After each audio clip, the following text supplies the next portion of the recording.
Salut à tous les amis, on se retrouve aujourd'hui pour le petit chapitre de One Piece 1067 qui se nomme Punk Record.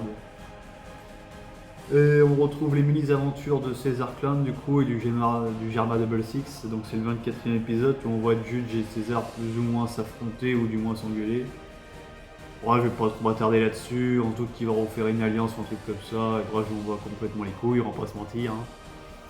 Donc rentrons au vif du sujet, dans ce chapitre il est un peu plus cool que l'autre, dans le sens où il n'y en a pas que des grosses révélations, là ça redevient un peu plus léger. Donc on apprend que Dr Vegapunk a mangé le fruit du ciboulot, donc drôle de nom pour un fruit, hein. Donc du coup c'est un homme qui peut absorber autant de connaissances qu'il veut et que son cerveau grossit au fur et à mesure qu'il le fait.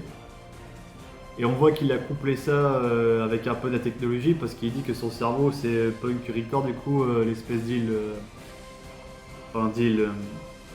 l'espèce de cabane qui est en haut de l'île là, qui est assez énorme et qui peut regrouper autant de connaissances qu'il veut, quoi. Donc il a pas de limite à son pouvoir.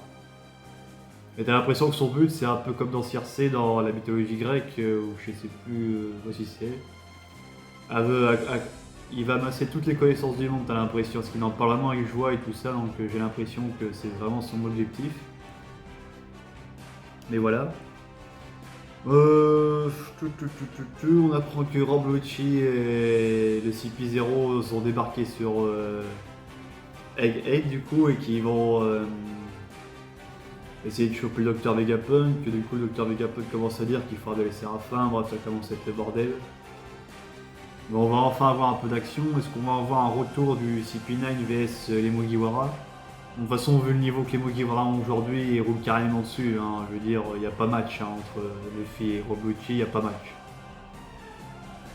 À moins que Luffy on lui met un handicap, mais bon, je veux dire, sinon il n'y a pas match.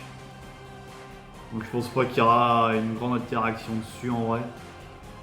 Ou alors Luffy sera occupé ailleurs et puis les Mugiwara affronteront le CP0, c'est peut-être ça.